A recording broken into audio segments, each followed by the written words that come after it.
बिस्मिल्लाहिर्रहमानिर्रहीम। नाज़रीन अस्सलाम वालेकुम। आप देख रहे हैं साबिर शाकिर यूट्यूब चैनल। आज है 3 मार्च साल 2020 और दिन है जनाब आज मंगल का।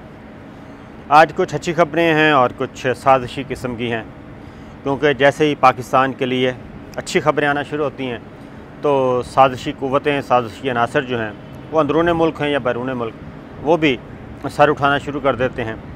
कुछ बैरूनी फंडिंग से काम कर रहे होते हैं और यहाँ पे बज़ाहिर वो अपनी कौमियतों की आवाज़ बुलंद कर रहे होते हैं, लेकिन हकीकत में फ़ॉरेन फंडिंग आ रही है और उसका मकसद ये होता है कि पाकिस्तान को दबाव में लाया जाए, पाकिस्तान की फ़ौज को अंडर प्रेशर रखा जाए ताकि वो अपनी पसंद के उनसे फ़ायदे हासिल कर सकें। तो सबसे पहले अच्छी खबर जनाब, मसला ये है कि तसव्वुर ये किया जा रहा था कि मसला कश्मीर जो एक पेंटागन और मुख्तलिफ एक बंद कमरे में बड़ी बड़ी क़ुव्वतों ने बैठ के एक फ़ैसला किया कि जनाब कश्मीर का मामला जो है वो बस इंडिया जो है 370 ख़त्म करेगा, 35 ख़त्म करेगा, आर्टिकल एक अमेंडमेंट करेगा, कश्मीर का मकबूजा कश्मीर का खुसूसी दर्जा ख़त्म करेगा, तो ये इशू ख़त्म हो जाएगा और लोग इसको कबूल कर लेंगे। और अगर एक मुसल्लह किस्म की फ़ौज उसका खौफ बिठा दिया जाए तो इशू ही कोई नहीं है। मकबूजा कश्मीर 80 लाख कश्मीरी हैं और हर 10 कश्मीरियों पे जी एक फ़ौजी मुसल्लह बिठाया हुआ है भारत ने, और तकरीबन 8 लाख से ज़्यादा फ़ौजी, 1 मिलियन फ़ौज है उधर मिला के, और हर गली में फ़ौजी गश्त करते हैं और हर घर की तलाशी ले रहे हैं और घर घर जाके छापे मारे जा रहे हैं पिछले 8 माह से। एक हमारे बहुत ही सीनियर सहाफ़ी हैं, उन्होंने एक ट्वीट भी किया था। उन्होंने ट्वीट किया था कि जनाब बस 370 ख़त्म, 35A ख़त्म, और अब ये line of control he final boundary होगी। ये उन्होंने अपना फ़ैसला सुना दिया था, लेकिन उनको ये नहीं पता था कि शहीदों का जो खून है और पाकबाज़ ख़वातीन की असमतें जो हैं वो इस तरह बंद कमरों में बैठ के उनके फ़ैसले नहीं होते। शहीदों के खून का फ़ैसला अल्लाह ताला के पास होता है और वही करते हैं, वो कुर्बानियाँ कभी रायगा नहीं जाती। 8वां महीना है जनाब, मकबूजा वादी एक बिल्कुल जहन्नुम की तरह उनको बनाया हुआ है और वो दुनियावी खुदा जो हैं फ़िरौनियत और तकब्बुर और रौनत के साथ मिटाने की कोशिश कर रहे हैं, लेकिन कुछ नहीं हो रहा। काबू में सिचुएशन नहीं है, वहाँ की आज़ादी को दबाया नहीं जा सका अभी तक। हमारे OIC थे, इस्लामिक ममालिक की तंजीम, बहुत बड़ा फ़ोरम है जी इस्लामी मुल्कों का OIC, वो भी यही समझ रहे थे, बल्कि इस्लामी मुल्क धड़ाधड़ भारत को इन्वेस्टमेंट कर रहे थे बड़ी, कोई 42 अरब डॉलर कर रहा है, कोई 85 अरब डॉलर कर रहा है, तो कोई 60 अरब डॉलर कर रहा है। बड़े बड़े बादशाह इंडिया का विज़िट कर रहे थे और मकबूजा कश्मीर की सियाहत को, उसकी वादियों को देख के राल टपक रही थी हमारे मुस्लिम हुक्मरानों में। और वो कि बस ठीक है जी, आप फ़िक्र ही ना करें नरेंद्र मोदी जी, हम यहाँ पे सियाहत को फ़रोग़ देंगे, 5 स्टार बनाएंगे, बड़ी बड़ी इमारतें बनाएंगे। 42 अरब डॉलर वहाँ पे इन्वेस्ट करना था, लेकिन ऐसा कुछ भी नहीं हो सका। अब सबको एहसास हुआ है जब सारों की सरमायाकारी, क्योंकि ये पैसों की ज़बान समझ रहे थे, सारे मुस्लिम हुक्मरान जो हैं ये पैसों की ज़बान समझ रहे थे कि भारत बहुत बड़ी मंडी है जी, इसलिए उसको नाराज़ नहीं किया जा सकता, हो पता नहीं क्या हो जाएगा।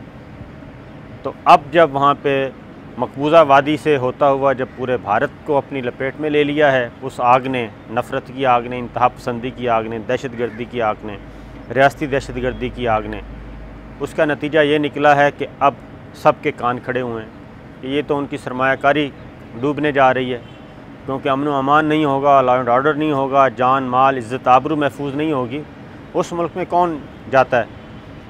ये सिचुएशन थी। तो हमने आपको कल ख़बर दी थी OIC के खसूसी एलची जनाब सेक्रेटरी जनरल के पाकिस्तान के दौरे पे हैं, 7 मेंबर्स डेलीगेशन है, उनको जब ब्रीफिंग्स दी गई हैं तो अब OIC को भी ख्याल आ गया है आज जो मीडिया कॉन्फ्रेंस प्रेस कॉन्फ्रेंस हुई तो उसमें फिर उन्होंने कहा कि नहीं, जो पिछले अरसे से मकबूजा वादी की जो सिचुएशन है उसके बाद तमाम इस्लामी मुल्क जो हैं बड़े बड़े, वो ये सोचने पर मजबूर हो गए हैं कि अब इस मसले को हल करना है। तो खैर देर आयत दुरुस्त आयत, वजह कोई भी बनी, क्योंकि अल्लाह ताला का अपना कानून है। ये दौलत की ज़ुबान समझते थे, अल्लाह ताला ने कहा चलें फिर आप दौलत की ज़ुबान समझें। तो अब उन्होंने कहा जी अब ये मसला, आज उन्होंने भरपूर तरीके से कश्मीर के मामले में अपनी लबकुशाई की है जी। खुसूसी एलची ने वज़ीर ख़ारजा शाह महमूद कुरैशी साथ थे, उन्होंने कहा कि जितनी भी अब तक मुलाकातें हुई हैं बहुत ही अलार्मिंग सिचुएशन है वहाँ पे। कल लाइन ऑफ कंट्रोल पे भी जाऊँगा, फिर यहाँ से एक पूरी रिपोर्ट तैयार करके हम OIC को सबमिट करेंगे। और OIC मुतहर्रक है काफ़ी ज़्यादा जब से ये सिचुएशन हुई है। एक वहाँ पे डेस्क काम कर रहा है मुस्तकिल, जो सारी दुनिया से राब्ते में है।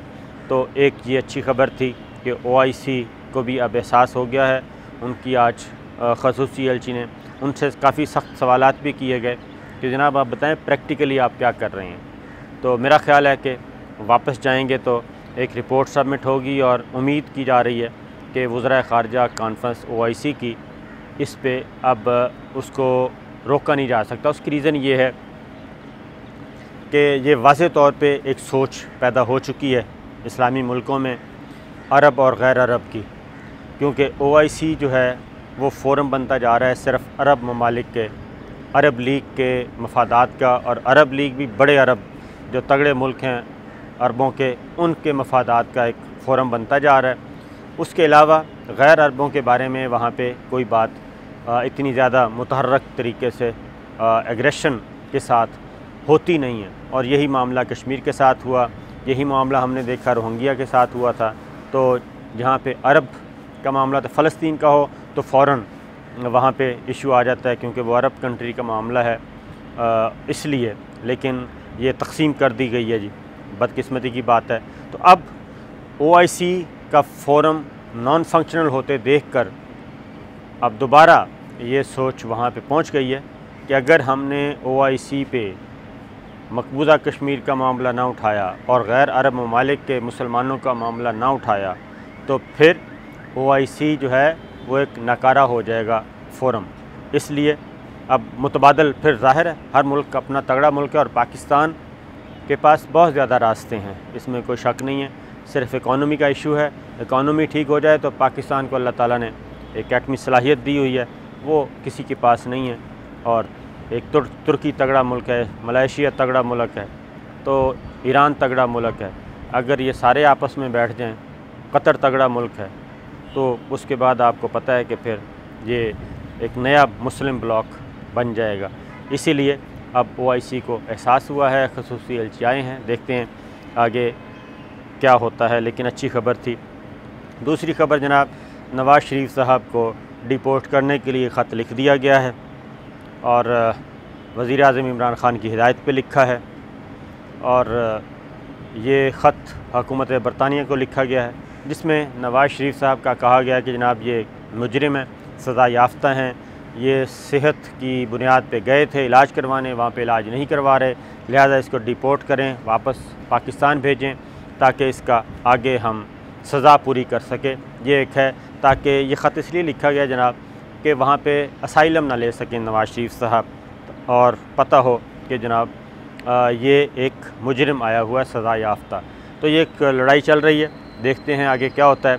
लेकिन सबसे बड़ी ख़बर आज ये हुई, आज जनाब वफाकी काबीना का इजलास था और जो सबसे अहम चीज़ है, आपको पता है एक मूज़ी मर्ज़ पूरी दुनिया में फैला हुआ है और पाकिस्तान अल्हम्दुलिल्लाह अभी तक बहुत ही इंतहाई कम दर्जे के ख़तरात हैं। अभी सिर्फ 5 मरीज़ों की तस्दीक हुई है और वो भी ख़तरे से बाहर हैं। तो बाकी हिफाजती इंतज़ाम किए जा रहे हैं। पाक ईरान बॉर्डर पे भी सख्त तरीन बंदोबस्त कर दिए गए हैं, कंटेनर वहाँ पे पहुँचा दिए गए हैं ताकि जो तफ्तान ईरान के रास्ते पाकिस्तान आएँ उनको वहीं पे आइसोलेशन में रखा जाए, 15 दिन 20 दिन जो भी है वो पूरा किया जाए और वहाँ से क्लियरेंस होने के बाद उनको भेजा जाए। लेकिन अहम तरीन ख़बर ये है कि आज वज़ीर आज़म की सरबराही में काबीना का इजलास था, वहाँ पे जनाब आज वफाकी वज़रा, वफाकी सेक्रेटरीज़, इनकी स्क्रीनिंग की गई है ये मालूम करने के लिए कि इनमें कहीं वायरस तो नहीं है, ख़तरनाक मुज़ी मर्ज़ तो नहीं आ गया। तो कोई भी तमाम वज़रा भी और सेक्रेटरीज़ भी महफूज तस्वर किए गए जी, और किसी भी वफाकी सेक्रेटरी और वफाकी वज़ीर को ये मर्ज़ लाहक नहीं है। और अब आगे फ़र्दर इंतज़ाम किए जा रहे हैं। इस्लामाबाद एयरपोर्ट, तमाम एयरपोर्ट्स की सिक्योरिटी और स्क्रीनिंग का अमल मज़ीद सख्त कर दिया गया है, क्योंकि अब ये वबाई मर्ज़ बहुत ज़्यादा फैलता जा रहा है। इवन अमेरिका में भी रियासत है उधर की वाशिंगटन, वहाँ पे 5 अमवात हो गई हैं। इटली बहुत ज़्यादा मुतासर है, कोरिया बहुत ज़्यादा मुतासर है, ईरान है, चाइना है।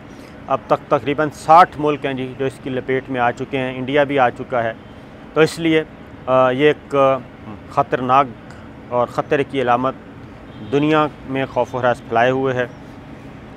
अगली एक छोटी सी खबर आपको दे दूं कि जनाब नवाज़ शरीफ साहब की बात मैं पूरी कर दूं, वो रह गई। अब होगा क्या नवाज़ शरीफ साहब वापस आ जाएंगे इस तरीके से डिपोर्ट करने से? मेरा अपना ख़्याल है कि वफाकी हुकूमत को अपनी तवानाइयाँ जो हैं अब इस मामले से निकल के सिर्फ़ और सिर्फ गवर्नेंस पे तवज्जो दें, आवाम की भलाई के लिए काम करें, और नवाज़ शरीफ साहब का मामला जो है वो छोड़ें अदालतों पे। अदालतों में जाएं, अदालतों में एक लीगल जो है प्रोसीजर उसको अडॉप्ट किया जाए, अदालतों पे छोड़ दिया जाए जनाब, इदारों पे, कि वो उनके बारे में क्या करते हैं, वहीं पे अपना मौक़िफ़ पेश करें जाके। अब ज़्यादा इस इशू पे बहुत ज़्यादा बजाय इसके कि यहाँ पे सिंक फंसाए जाएँ, आवाम की फ़लाह व बहबूद के लिए काम करना चाहिए।